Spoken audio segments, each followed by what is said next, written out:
November 3rd, 2020, was a day that proved that Americans were truly afraid, not of themselves, but for the country. This, my friends, was no trick-or-treat scenario. This was an election day in the new paranormal.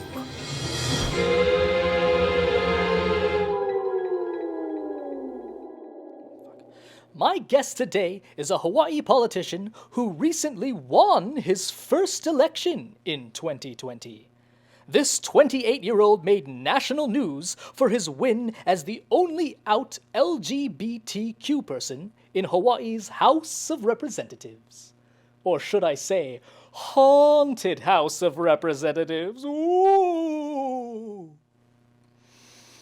Please welcome Representative Adrian Tam. Adrian, how did it feel to win this election? It feels great. There's a lot of work to be done. So, of course, there's a lot of nerves, but it's a learning experience. And I'm really eager to just start getting to work and working for the people of Hawaii. That's what I'm mostly focused on. It was great in the moment, but I understand that the work starts today. Where do ghosts go to vote? To the voting booth! Could you briefly describe your campaign and what you stand for? Our campaign slogan was people over politics.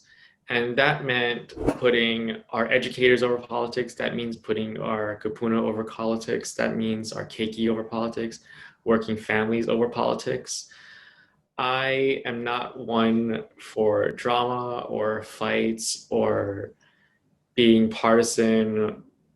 I want us to come together and figure out the solutions to the problems that we all face. What happens when people vote on Halloween? They aren't sure which box to check. Who or what were you up against? So I was up against a lot. I wasn't someone with a lot of money or a lot of connections. So I really had to try to build a grassroots campaign from start. I was up against a 14-year incumbent who served the community and was been there for a very long time and has a lot of connections. And after the primary, when we won, we were up against a Republican opponent who had also had a lot of mainland connections.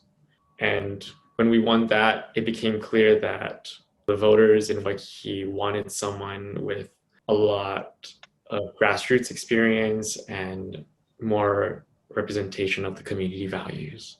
Why didn't the skeleton vote this election period?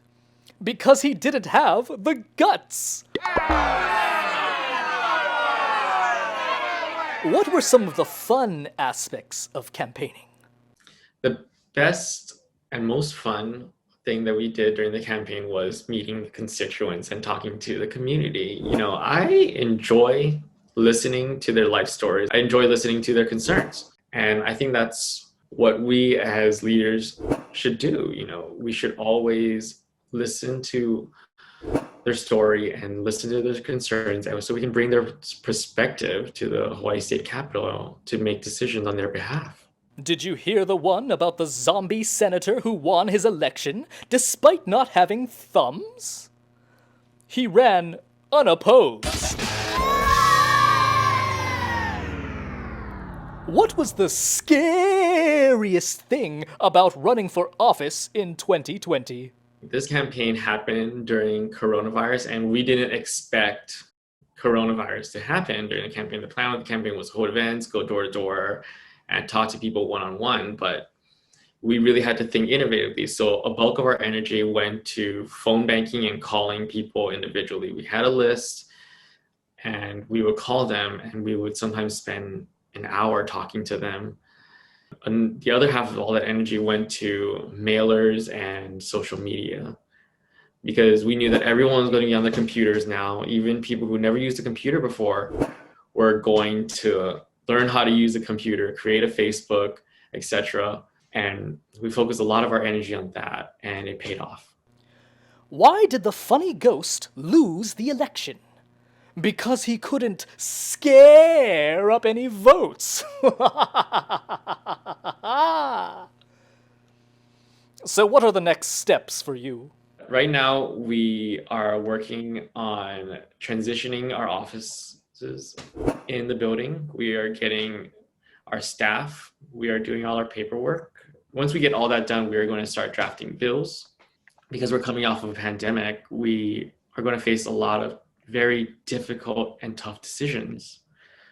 So it's going to take a lot of us to really think carefully about what we're going to have to do. Why didn't the skeleton feel lonely in the voting booth? Because she didn't have any body to vote with. What advice do you have for young people who are interested in running for office one day? I think the best advice that I was ever given was to be yourself, because no one's going to want to elect a fraud.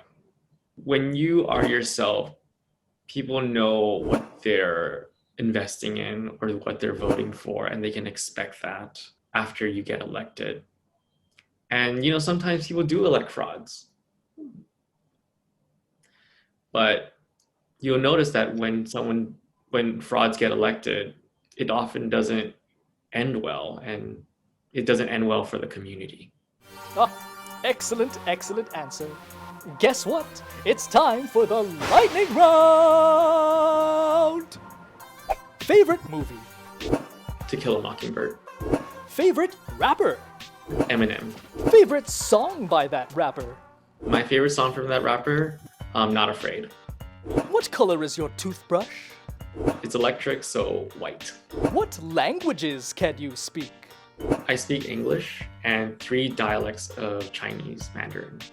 Would you rather see colors that no one else can see, or smell things that no one else can smell? I would rather see colors that no one else could see. What is the cutest thing on planet Earth? My dog, Winston. Oh, adorable. When you were 12, what did you want to be when you grew up? I wanted to be a painter.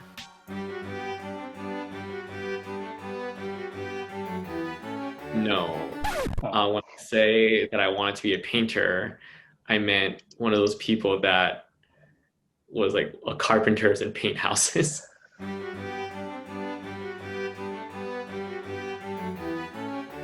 What was the best vacation you've ever taken? The best vacation I ever taken was to Taiwan. I went to Taipei. Would you rather fight 100 pigeon-sized zebras or 50 zebra-sized pigeons? I would rather fight 100 pigeon-sized zebras. Thank you, Representative Tam, for your time, and congratulations on your successful campaign. I would love to thank everyone in House District 22 for giving me the honor of serving them in the Hawaii State Capitol. We're going to face a lot of difficult decisions in this upcoming session, and we're going to face them together. Please reach out to me. My office door will always be open to you, and I will always listen to you. Thank you so much. And to all my supporters outside of the district who have sent me amazing, nice messages on social media, thank you so much for being my support as well. I'm sure you'll do great things for the state of Hawaii. Now, my friends, I must ghost you. Until next time, goodbye.